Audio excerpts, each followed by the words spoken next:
আগের ভিডিওটাই শেয়ার করেছিলাম যে টডলার্সদের যদি আমরা একটু ধরতে পারি তাহলে কি কি করলে টিনেজে গিয়ে আমাদের অতটা অসুবিধা হয় না এবং ওদেরও অসুবিধা হয় না। আজ বলবো টিন টু অ্যাডাল্ট। সন্তানরা বড় হচ্ছে, পড়াশোনা শিখছে, স্কুল লাইফ শেষ হতে যাচ্ছে, হয়তো কিছু কিছু সন্তান এবার বাইরে হস্টেলে যাবে, ইউনিভার্সিটি যাবে, তখন কিন্তু তাদের কিছু কিছু প্রবলেম ফেস করতে হতে পারে। আমরা যদি একাডেমিক্সের পিছনে না দৌড়ে কিছু লাইফের বেসিক স্কিলটাও ওদের শিখিয়ে দিই তাহলে কিন্তু ওদের পক্ষে খুব সুবিধা হয়। কিছু বেসিক স্কিল মানে মিনিমাম কিছু খাবার রান্না করতে শেখা, নিজের লন্ড্রি গোছানো, টাইম ম্যানেজমেন্ট, নিজের ডকুমেন্টসগুলো সেফ রাখা এবং একদম সিম্পল কিছু হাউসহোল্ড রেসপন্সিবিলিটি নেওয়া, এবং সে যে কোনো জেন্ডারেরই হোক না কেন, ছেলে মেয়ে উভয়ের ক্ষেত্রেই।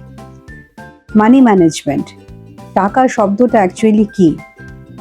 কিছুটা টাকা তাকে টিনেজ থেকেই পকেট মানি হিসেবে দেওয়া, যাতে সে বাজেট করতে পারে এবং প্রত্যেকটা জিনিস কেনার পেছনে যেটা কনসিকোয়েন্সেস থাকে সেটা যেন সে বুঝতে পারে। যখন খুশি যা খুশিভাবে খরচ করা যায় না। এই আইডিয়াগুলো যদি তার তখন থেকেই হয় তাহলে বাইরে গিয়ে তার টাকা পয়সা সামলাতে অনেক সুবিধা হয়। অন্য কালচার সম্বন্ধে একটু জানা, কারণ সে যখন বাড়ির বাইরে পা রাখবে তাকে কিন্তু ডিফারেন্ট কালচারের ছেলেমেয়ের সাথে মিশতে হবে। তাই অ্যাজ পেরেন্টস আমরাও বাড়িতে এমন কিছু করব না যাতে অন্য কোনো কালচারকে নিচে নামানো হয়, বা অন্য কোনো কালচার মানেই তাদের এইরকম ব্যবহার হবে বা তারা এই অ্যাকসেন্টে কথা বলবে, এই জিনিসগুলো নিয়ে মক করা, এগুলো যদি আমরা না করি তাহলে কিন্তু ওদের পক্ষে সুবিধা হয়। আর ওনারা যখন হস্টেলে পা রাখে তখন কিন্তু ডিফারেন্ট কালচার থেকে ডিফারেন্ট ভাষার ছেলেমেয়ের সাথে ওদের ইকুয়ালি মিশতে হয়, এবং আপনি জানেন না যে ওর রুমমেট কে হবে, হতেই পারে সে হয়তো আপনার ভাষার হলো না।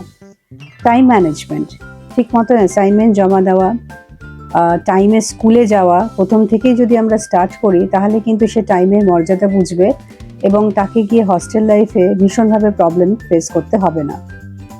কমিউনিকেট করা অন্যের সাথে, আপনিও সন্তানের সাথে কমিউনিকেট করবেন, তার ইমোশনসকে বুঝবেন, সেও যাতে হস্টেলে গিয়ে অন্যের ইমোশনস বুঝতে পারে এবং অন্যকে রেসপেক্ট করতে পারে।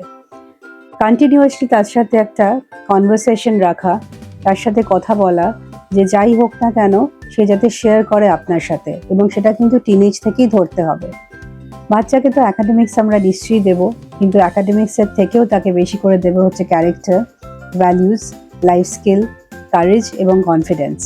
তাহলেই কিন্তু আমরা একটা প্রপার অ্যাডাল্ট করতে পারবো।